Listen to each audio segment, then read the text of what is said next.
यहाँ पे JSW infra का सवाल है, ये सवाल पूछा है हमें सुधीर जी ने। ये कह रहे हैं जेएसडब्ल्यू इंफ्रा 200 शेयर हैं, 326 के भाव पे इन्होंने खरीदा हुआ है और नजरिया लंबी अवधि का है।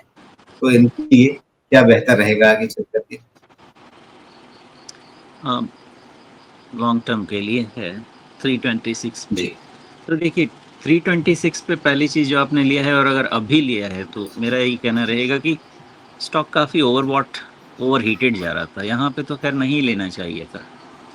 बट लॉन्ग टर्म के लिए भी ऐसा है कि ये बहुत लंबे समय का कंसोलिडेशन है, तो उसको उतना कंसोलिडेशन के बाद ही ब्रेकआउट मिलेगा। खराब तो नहीं कह सकते, मतलब मेरा किसी भी इवैल्यूएशन में खराब नहीं लगता है। टाइम टेकिंग स्टॉक है, जी। लॉन्ग टर्म के लिए कोई बुराई नहीं है, कोई दिक्कत नहीं है, लेकिन समय लगेगा।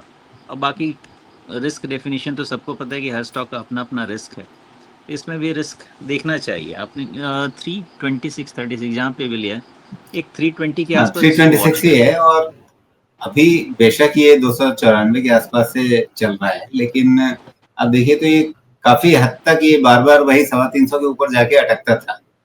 इस बार शायद उन्होंने देखा होगा कि अच्छी चाल से ये 325 के ऊपर जा रहा है, तो फिर वहाँ इन्होंने पकड़ लिया इसको।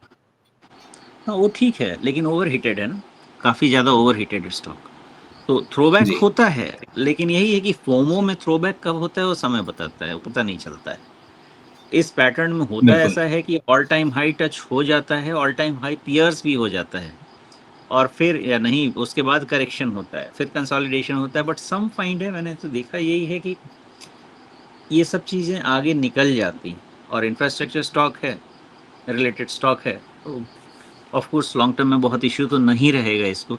बट फॉर द मोमेंट यही कहना चाहूँगा कि इसमें गिरावट पे इन्वेस्टमेंट करना चाहिए। रनिंग में मोमेंटम वाला स्टॉक तो ये नहीं है मेरे ख्याल से, मोमेंटम प्ले तो नहीं होना चाहिए। जी।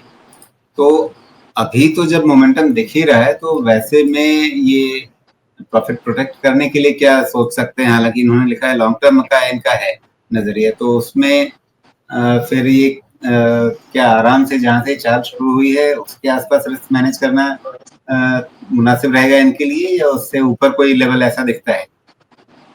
लॉन्ग टर्म के लिए कुछ भी जरूरत नहीं है, वो 295-300 का जो बॉटम बन गया है बस वही देखना है, उससे ज़्यादा जी। कुछ भी चिंता इसमें नहीं करनी। ये लंबा कंसोलिडेट करेगा, बट 295-300 के नीचे जाना नहीं चाहिए। जिस तरह से मूवमेंट अप हो रहा है, वॉल्यूम भी धीरे धीरे बिल्डअप हो जी। रहा है, तो डिसेंट रहना चाहिए। कई बार और लॉन्ग टर्म कई के बार लिए वहीं यही पे बॉटम बने हैं, बॉटम कई बार वहाँ बना है, 200 डे मूविंग एवरेज वहीं पर है, तो ये सब इस लेवल को अच्छा एक सपोर्ट बना दे रहे हैं।